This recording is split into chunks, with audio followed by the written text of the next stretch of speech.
Hello mga kapower, panibagong araw, panibagong video na naman tayo at panibagong items. Tulad nga ito ng XR model, quartz drill, hammer. Ibig sabihin hammer, pwede sa bato, pwede po sa bakal at pwede sa lahat.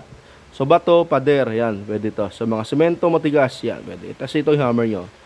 XR model, normally nakikita natin to sa DeWalt brand, ang XR. Sa DeWalt galing to. So ngayon, ginamit na ng Heikokel. So maganda, yung sound check po tayo. Wala ka marinig garalgal dyan. Talagang smooth ang tunog. Metal head chuck pa siya. Body niya ito, metal din. Ito hard plastic ginamit. Yung grip niya talagang hindi madulas. Hindi nakakasugat yung mga plastic niya. Dito ulit namang mumurahin. Mga makita na class A, DeWalt tsaka Bosch, pag ginawa kami mga plastic, masusugat ka.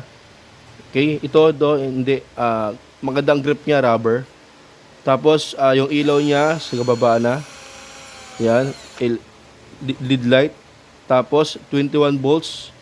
Tapos lithium ion battery original. Ito yung ano niya, panel niya, kung malalaman mo kung lobat na o hindi. Ipindutin mo lang yung power niya, ayun o. Ilaw naman kung gano'n raming battery na ang nagamit mo at kung lobat na o hindi. Tapos, ang power niya ay 100 Newton meter. Ayan. Malakas din talaga at saka 1,500 RPM per minute. Okay.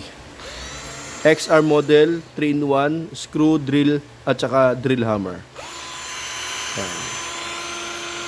Yung set niya, may isa extra battery pa, dalawang battery na po yan, at saka isang charger. Extension, screw bits, metal bits, at saka wood bits. Yan ang set niya.